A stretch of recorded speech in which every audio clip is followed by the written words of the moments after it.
Today, in our second talk, we will speak about the benefits, advantages, or value of having a new life.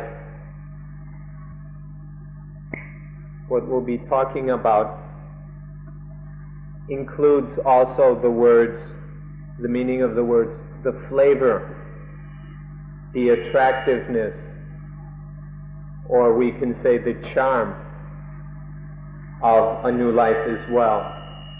So please be interested in the different meanings of these different words in order to get a proper understanding of this subject.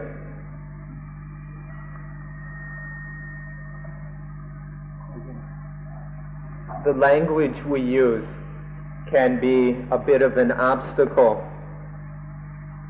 Sometimes the words we need don't exist, or the words we have aren't enough, or sometimes the meanings of the words that we do have in use aren't enough or aren't quite correct.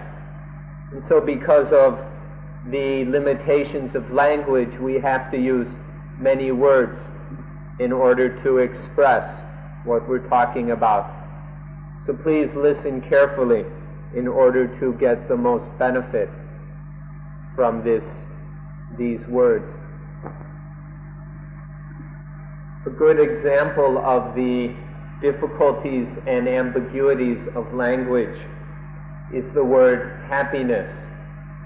This is a word everybody is familiar with, but the common meaning of this word, happiness, is something, although people get very excited and interested by it, is something that really doesn't do us a whole lot of good. When we start to get interested in peace and calm, then we have to find something that is higher or beyond happiness, and that, or beyond this everyday common meaning of happiness. But that thing that is beyond happiness, we can call that happiness also. So this is where the language gets a bit ambiguous. We have to use the same word, but it has two very different meanings.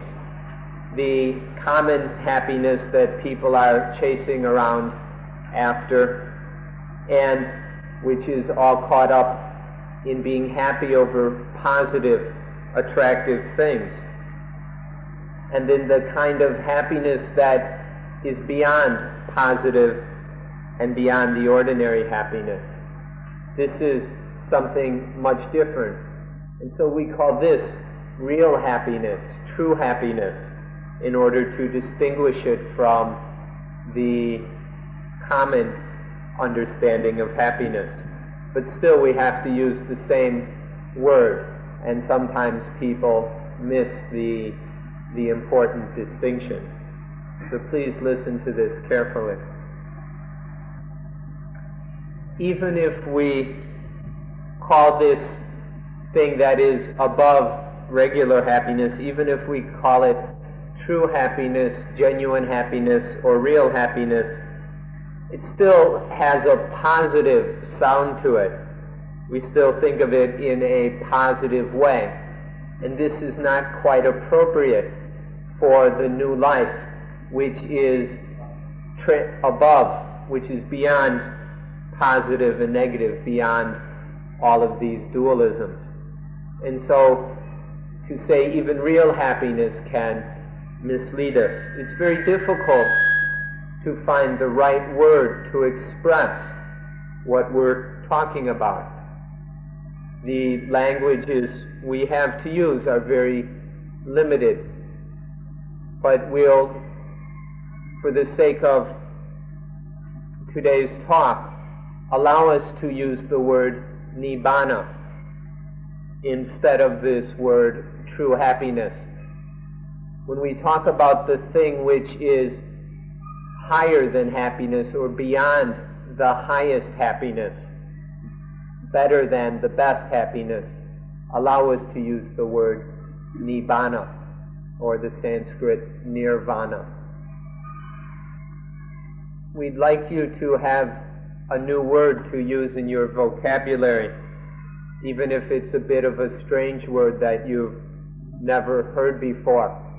We would like you to try out this new word, because it'll be very useful for you. In Thai, this word is nipan, or in Pali nibbana, or written in the West we pronounce it more nibbana, and then in Sanskrit nirvana or nirvana. But we'll just use the easy Thai word nipan. It's short and to the point. Nipan. Even if it's a little difficult for you, please remember this word and get familiar with it in order to understand it more and more. Nipan. Nibbana. We'll begin by giving the definition of the word nipan to help you start to understand it. And as you begin to understand this definition, then you can figure out for yourself whether it is positive or not.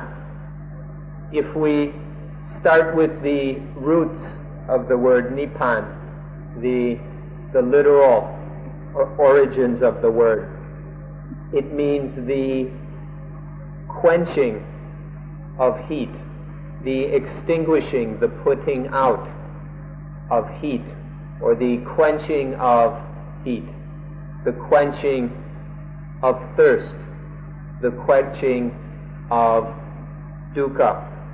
This is the literal meaning of the word nipan.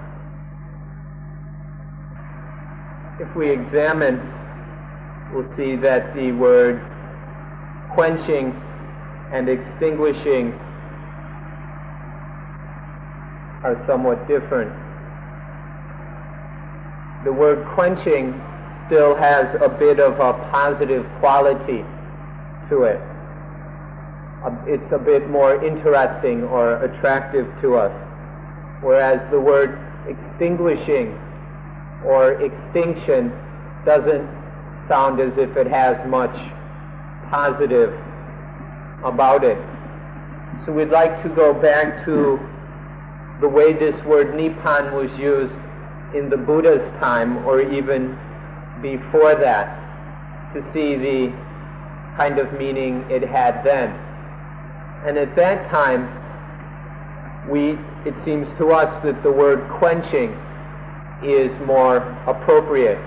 It's the quenching of heat. The things that are hot, you can find that out, and you have been finding that out for yourself. And the quenching of all those hot things is the meaning of nipan. But it's merely a quenching of the heat. It's not a getting rid of or destruction of. It's not for everything to disappear. It's just for the heat, for the suffering, for the desire and thirst to be quenched. We should be very careful with the word nipan to understand that it doesn't have anything to do with death.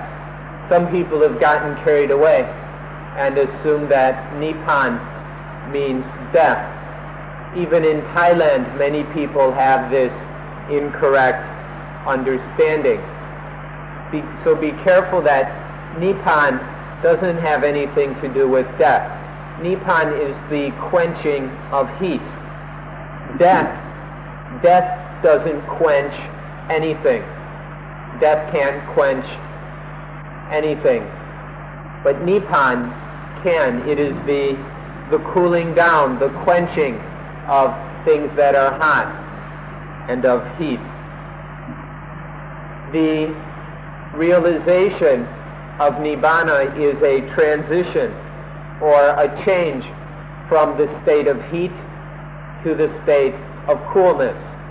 and that's all. There's nothing in there that has to do with death. And then once Nibbana has been realized, then there's no need to die. In Nibbana there is no death.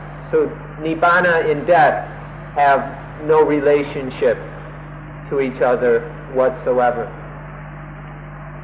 Please understand this before we go any further. The word Nibbana in the Buddha's time was a very common and ordinary word. It was a household word. For example, when a fire would cool down, it was said to Nibbana, the fire nibbans. Or a bowl of soup or a pot of rice that is just been cooked and is too hot to eat. We must wait for it to nibbana before it is cool enough for us to eat. Or a goldsmith who has to heat up the gold in order to work it, and then sprinkles water on it to cool it. That is to make the gold nibbana. Nibbana in this ordinary sense just means for the dissipation of heat, for something to cool down. It's a very common word. It could also be used for wild animals brought in from the jungle and then trained until they were tame or until they were nibbana. And it can be used for a lifestyle for human beings that was also cool and comfortable and peaceful. So it was a common everyday word.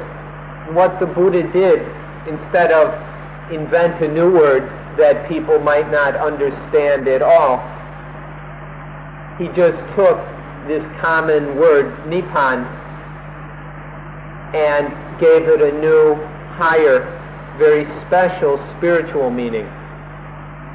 But the roots of this word are very common and ordinary. The Dhamma vocabulary we use is full of words like this that come from the everyday language of the common people in the Buddha's time. All kinds of words, such as the word kama or karma. This was a common ordinary word that was given a very special meaning in spiritual or in Dhamma terms. There are many other such words. Even the word Dhamma was an ordinary word back in those days, but then it was given a special meaning. And then there was, of course, the word Nibbana. Other words such as a walkway or a pathway was called Magga, and that's what we call, now we use that word path or Magga to mean the path to Nibbana. And there are many, many words like this. If we can understand these different words, and especially the word Nibbana in the original ordinary meaning, then it's very easy to understand the special Dhamma meaning of them. In those days, Nibbana merely meant the quenching of the heat. And this meaning can be compared with the word dukkha, which is always compared with heat. The word dukkha doesn't mean heat, but often the words come together. And even in Thailand today, we find the word tukka and hot or heat or hotness used in combination. We say that something is hot dukkha, or so and so forth. And so the quenching of that heat, the quenching of dukkha, is the meaning of Nibbana. But there's an even higher, more profound meaning of Nibbana, which we'd like to go into a bit. In this Nibbana, or the quenching of heat, this is what prevents us or keeps us from dying. Think about this very carefully. If we were hot all the time, if we were always hot, always caught up in dukkha and desire and thirst, if we were constantly hot like this, then we would very soon die. It's only because of Nibbana, the quenching of this, the heat, that we are able to survive. And we wouldn't have lasted this long if it wasn't for Nibbana. So Nibbana, or Nibbana, is on one level the quenching of heat, but we can also see it as the sustainer of life through which we survive. It's that which preserves life and allows us to survive. This is a very subtle and important understanding of Nibbana that is often overlooked. Without this, we would not be alive. We could not be here now if it wasn't for the quenching of heat. Not death, not the quenching of life, but just the quenching of heat that allows us to truly live.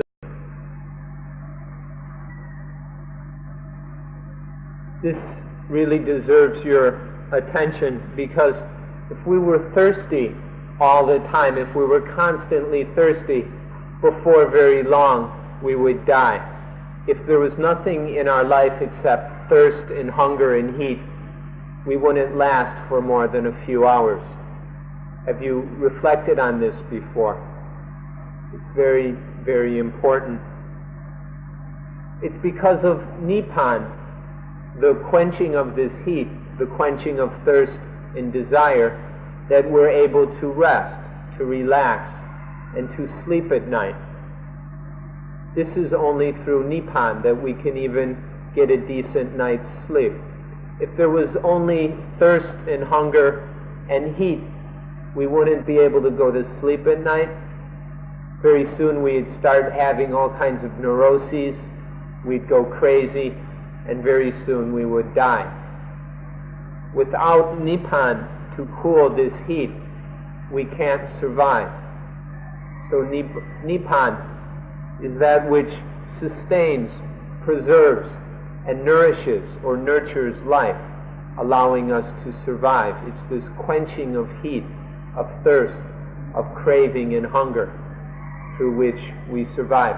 This is the most profound meaning of Nibbana that needs to be understood. So Nibbana is that which allows us to survive. Think about in one day, in 24 hours, how many hours is there Nibbana and how many hours is there heat or thirst and hunger? Maybe Nibbana comes in little bits and for small periods of time. Or maybe there are even longer periods of coolness, of quenching, in which there is no heat or thirst. Think about this in one day, in 24 hours. How much Nibbana is there and how much heat? We can say that there's at least enough Nibbana to survive. That's obvious for all of us who are still surviving. There's enough Nibbana for us to survive. So please take a look at this and develop some respect and gratitude for Nibbana, because this is the thing that keeps us alive, and we ought to be very thankful for it. But there are some fools who go and translate Nibbana to mean death, and these poor people have got it all backwards. Nibbana isn't death, but it's the opposite of death. It's that which allows us to live, to survive. And so it's something that deserves our gratitude.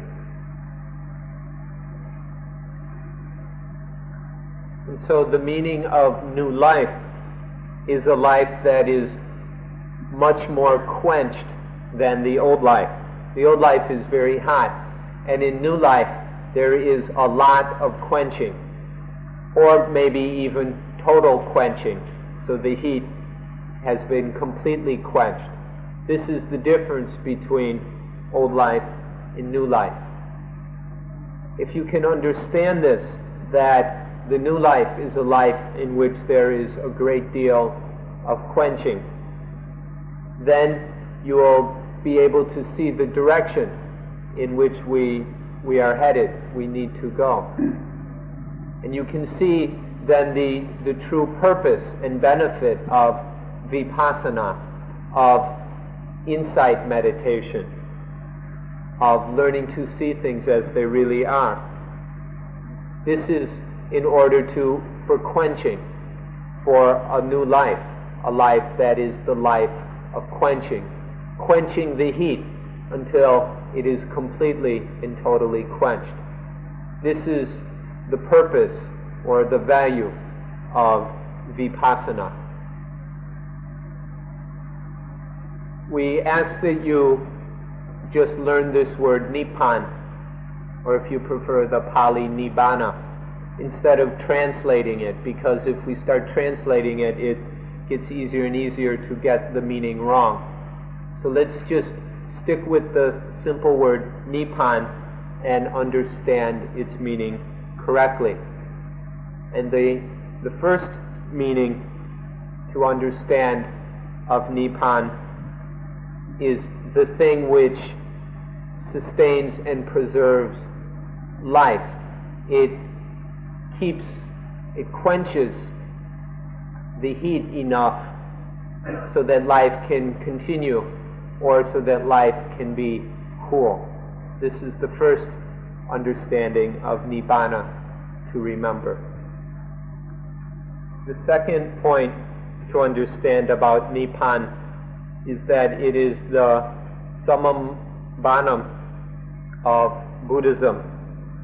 We can use this Latin word summum bonum because it's well understood by Westerners and should be familiar to you all. The summum bonum of Buddhism is nibbana.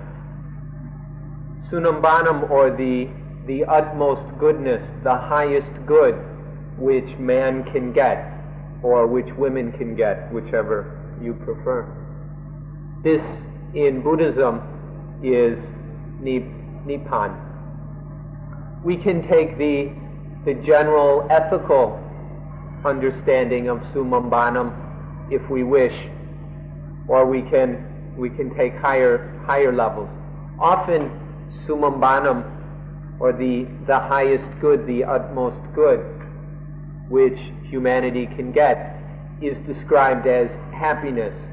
But we've already discussed today about the vagueness or the confusion that can arise regarding the word happiness. And so in Buddhism we prefer not to say that the summum bonum is happiness, unless you understand that the happiness, unless you understand that the Buddhist summum bonum is the happiness of nibbana. If you want to say that the utmost goodness is happiness, then please understand that it's the happiness of nibbana. If, in talking like this, if you wonder why it has to be limited to Buddhists, and you might want to prefer that it's just the summum bonum of all humanity, well, you're welcome to think that way. In fact, that's what we think, that this summum bonum of nibbana is not limited just to Buddhists. It's available to all humanity. And so, in fact, we would say that the highest good, the utmost good that humanity can get, all humanity and not just Buddhists, is nibbana. This is the second point to understand. There are a lot of high-sounding words, such as unique and supreme. But the question always comes back to, are these things beyond good or goodness? When we say unique or supreme, is it beyond good or is it only just good? When we talk about the utmost goodness, we're forced to do this by language. We don't have any other words to use. So we have to use these words, utmost goodness, or supreme, or unique, or whatever. And so it's important how we understand these words. When we're talking about Nibbana, we're talking about something that is beyond good. It's beyond evil, and it's also beyond good. Nibbana is no longer trapped in these distinctions of evil and good. It's above, it transcends good. But still, in the end, we don't have any other word to use, so we're still stuck with the word the best or the utmost goodness. We can't get free of these words, so we just have to understand them correctly. If it's really supreme, then it transcends good and evil. If it's really unique, then it must be beyond, completely untouched by the good as well as the evil. This is what we mean by Nibbana. It's no longer caught up, even though we say the word good or goodness or the highest good, the utmost good, the supreme good. Even though we use this word, what we're talking about is something that transcends, is beyond, outside of the meaning of the word good and goodness. It doesn't have the value, it doesn't have the quality or the limitations of this word good and the word goodness. So we're using these words because they're the only words we've got. And it's a shame that we have to, because it often tricks people. People are often deceived by these words because they don't take the time to develop the correct understanding. And so today we're trying to point out how we're using these words in order to understand them correctly. Nibbana is the utmost good, which is so good that it's beyond good. It has nothing to do with good. But we still end up calling it the best or the most good, because what else can we say? Human beings have words for the things that they know. The things that we know about, we have words for, and things we don't know about, we don't have any words for. And so there are things that are good, that we value, that we like, which we call good. We've got plenty of words for these things because we know what they are. We know what we think is good, and so we've got the words for this. But when we want to talk about something that is beyond good, we don't have the word for it. We've only got the old words about what is good and evil and all that. So if we start to conceive of or start to have a need for a word that means beyond good, it's not there. If either through our thinking and reasoning and speculation or through direct experience, we start to conceive of or think about something which is beyond good, which transcends good, we don't have the word, and so we're stuck using the word good for this thing which is beyond good, or we say the best or the utmost goodness. This is because we just have to use the same old words that we have. If we come and make up new words all the time, it will confuse people too much. And so we use the words that we've got. But when we talk about Nibbana in this second meaning, when we're talking about that which is above good, above evil, beyond and outside of good and evil, you'll see that we're talking about something quite different than the ordinary meaning of the word good. And so please take a look at this. When we talk about nibbana as the utmost quenching, it's the quenching of evil and the quenching of good as well. Think about these things. You ought to take a look at the thing that would be beyond evil and beyond good, above sin and above virtue, beyond the positive and beyond the negative, the thing that transcends all of these things. This is the utmost quenching of Nibbana. So when you want to talk about that which is beyond good and beyond evil, which transcends them, now we've got a new word with which to talk about them. This is Nibbana. Nibbana is that thing. And you can understand Nibbana to be the quenching of good and evil. This is a new word we now have in order to talk about the thing that transcends all good and all evil which is beyond them. The quenching of good and evil, or Nibbana. This is the highest thing, the supreme thing. There's nothing higher than this. This is so high that it's higher than high, or Nibbana, the quenching of good and evil. This is a word we hope you can remember and use and consider. Nibbana in its second meaning. We should observe that good is hot. Goodness is hot. And of course, evil is hot as well. Both good and evil are hot. They have heat. And so, the quenching of good and evil is coolness, is Nibbana. We should look at all these dualisms, all the pairs of opposites we've got.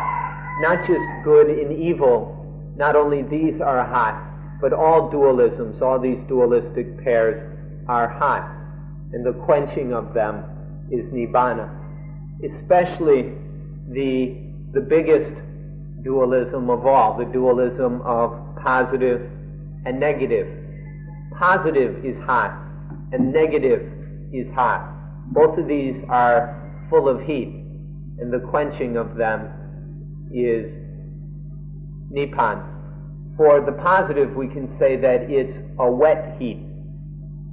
The negative is a dry heat. If you observe these things, you'll see what we mean. But the quenching of them, the cooling of them, is to be free of that heat, to be Nibbana. All the dualisms, all these pairs, good and evil, sin and virtue, positive and negative, they're all hot. But then there is the quenching of them, or Nibbana, which is not hot at all. This is what we should study. Study the hotness of all these dualisms and the quenching of Nibbana. You ought to study every one of these pairs of opposites until you see that each and every pair is hot. Each of them has heat. There is heat within them, and they are hot. The pair of positive and negative, both of these are hot. Or good and evil, these are hot. If you studied the Bible, you are well aware about this first dualism which God warned Adam and Eve about. He said, don't attach to these things because they're hot. But we're attaching all the time. Or any gain and loss. Gain is hot. Loss is hot. Victory and defeat. Both of these have heat. Within them is heat, is hotness. And any other pair you can think of, all these dualisms have heat. They're hot. The pairs of merit and demerit, or sin and virtue, no matter what meaning you give to these pairs, whether it's from an Asian perspective or a Western perspective, still they're hot.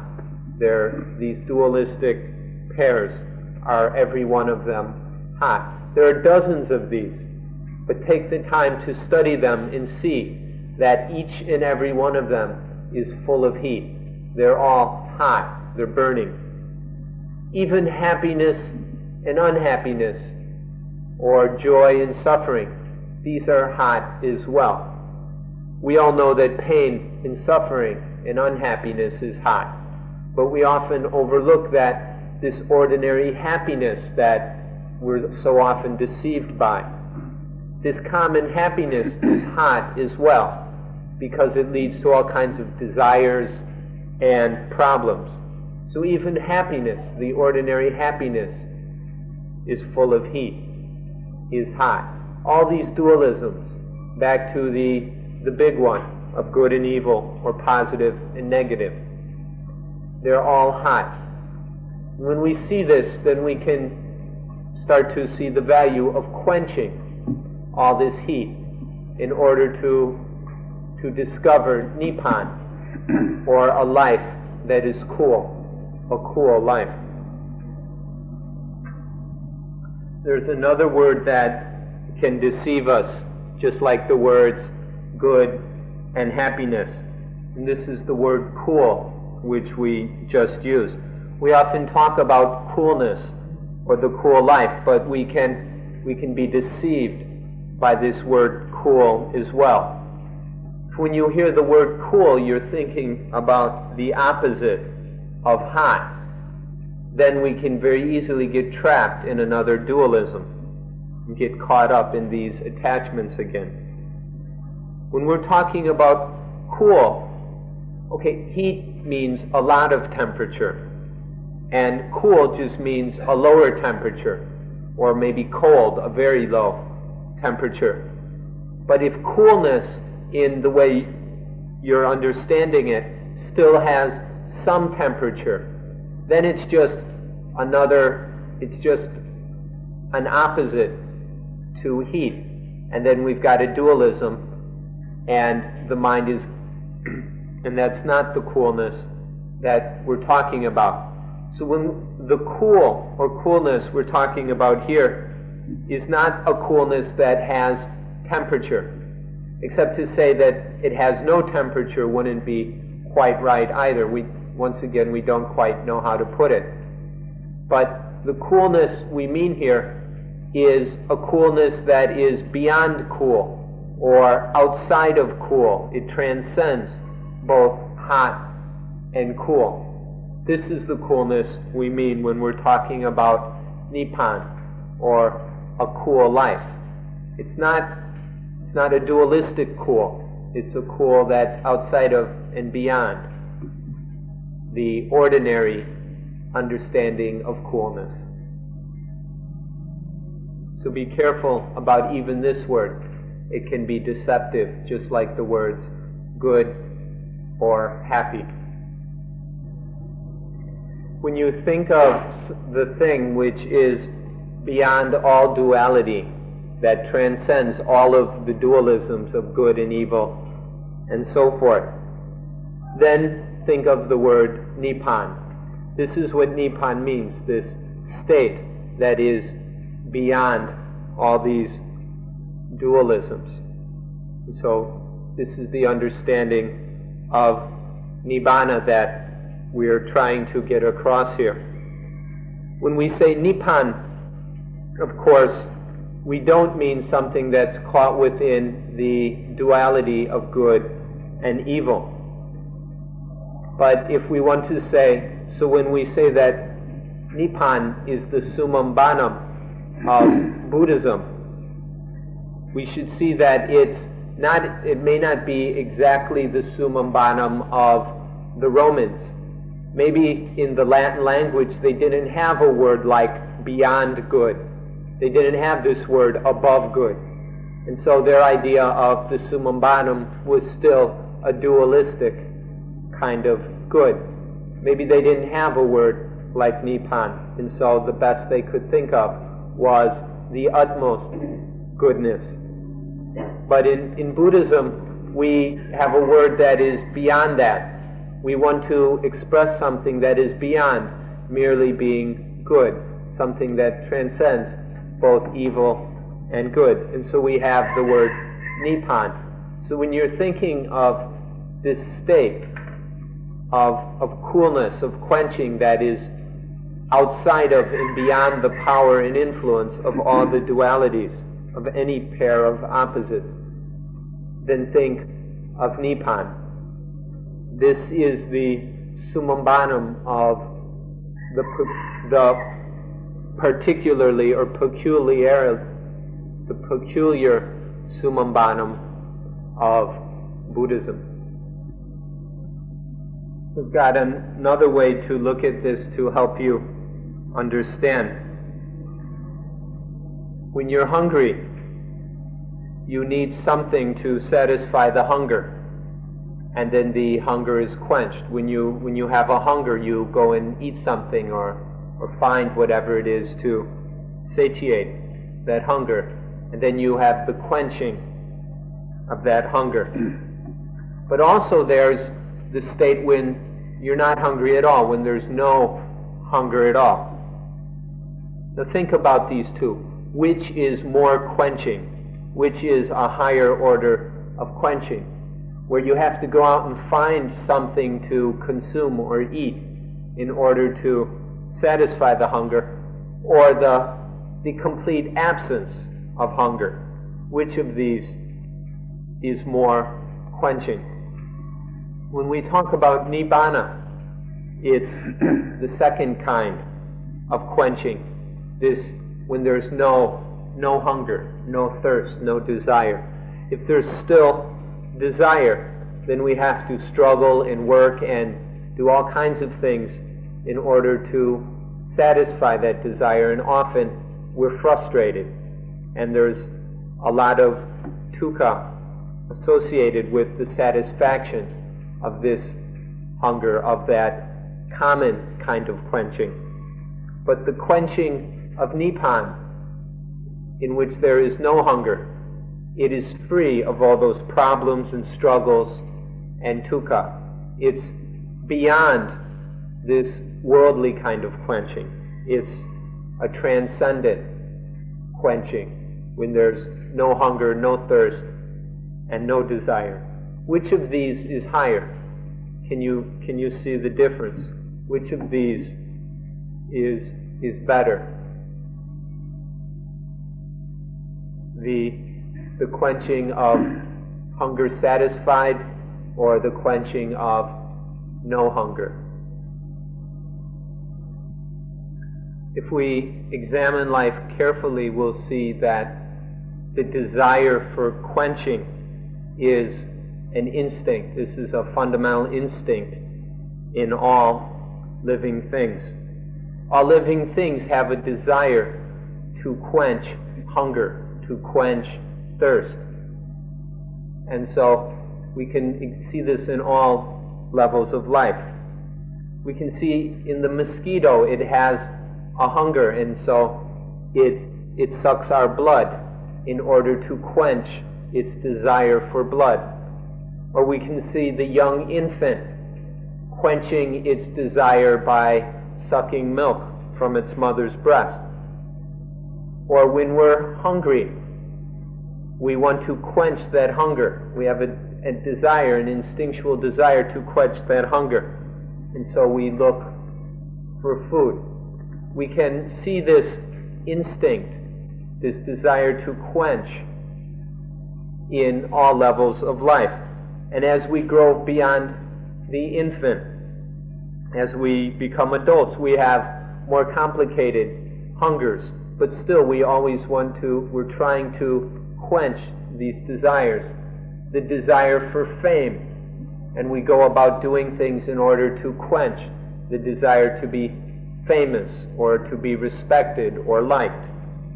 Or the desire for sex. We look for ways to quench this desire in order to experience that coolness.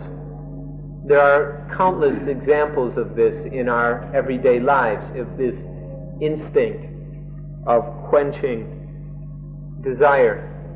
But most of the ways we go about this are very fleeting and temporary. And so here we're looking for a way to quench these desires that will quench all desire. This need or instinct to quench desire. We're looking for something that can quench them all, not just a little bit here and a little bit there for a few moments or a few minutes, but something that can quench all desire in order to respond to this basic instinct which we can observe in all living things, and most of all, ourselves. The strongest or the most powerful kind of desire or craving is the desire of the defilements, defiled desire, defiled craving. This is the the hottest, most powerful kind of craving. And Nibbana is the quenching of these defiled desires, hateful desires, greedy, lustful desires, confused, deluded desires, the quenching of all these defiled desires, which every one of them comes from ignorance, from not knowing things the way they are. And so there arises these foolish, silly, defiled wants and desires. The highest Nibbana, the final Nibbana, quenches all of these kinds of desires, all these defiled desires. And so this brings us to the third understanding of Nibbana, which is Nibbana as the goal of life, the final goal of life, or the final destination of life. If we understand that quenching is a fundamental instinct in all life, then we will understand that the final goal or destination of life is the supreme quenching, the highest quenching, the final quenching of Nibbana, in which all these defiled, foolish, ignorant desires are quenched. So this third value of Nibbana is the destination or the goal of life. All life is heading for Nibbana. All life seeks and tends towards Nibbana. But there is this struggle. There's this constant struggle for this quenching. We are always going about it in ways that are struggles, are competitions, because we don't quite know how to go about it in the best or the wisest way. So there is all this struggle for Nibbana. But in all life, in plants, in trees, in animals, in human beings, in anybody's life, whether from Asia or the West, no matter what class we come from, what language we speak, what profession we have, in all our lives, we are struggling for Nibbana. We are struggling for this. And until we can reach this final destination, there will be nothing but struggle. We'll continue struggling. We'll continue traveling and wandering all over the place until we reach this destination point, the destination point of life, which is Nibbana. There's no other place where all this traveling and struggling ends but in Nibbana. No matter where we go, there will be struggles and hassles, and all of that will only end in the final quenching, the ultimate supreme quenching of Nibbana, there is no life, whether plant, animal, or human, that goes anywhere else or can go beyond Nibbana. It is the final goal of all life, where all the struggles, all the hassles, all the problems, all the travels cease and are quenched in Nibbana. Whether you know about Nibbana or not, whether you understand what we're talking about or not, whether you're interested in it or like it or not, regardless of what you think or believe or like or dislike, your life is struggling for Nibbana. No matter what you're thinking, your life itself, the life force, the nature of life, is to struggle, to search for Nibbana. And this is going on whether you're conscious of it or not, whether you are willing to admit it or not, whether you're interested in it or not. It's still a fundamental instinct in all life, most of all in your own life. It's there if we can start to notice it and accept this fact. When we can be consciously aware of this Nibbana, this Nibbana instinct, then we are able to cooperate with life. Instead of all our crazy thinking, following selfish desires, we can start to think in ways that are about cooperating with life. We can work together with life to work together for Nibbana, instead of egoistically trying to go in a different way. All life seeks Nibbana. This is the destination point of life. And so this is happening whether we're aware of it or not, whether we are interested in it or not. We might even think that we don't like Nibbana, that we think it doesn't sound like the thing that we want. Regardless of that, it's what life wants, it's what life needs, and that's where life is going. Life is going to continue struggling for Nibbana. It's just a matter of whether we're going to cooperate or not, work together with life, so that we can maybe truly realize this final quenching, the ultimate Nibbana. So now you have the opportunity to understand Nibbana in these three ways. There's Nibbana as that which preserves, sustains, and nourishes life, that which quenches life, so that life can go on, so that we can survive. This is the first meaning. The second meaning is the Sumambanam, that is beyond all good and evil, that quenches all good and all evil, that quenches all dualities.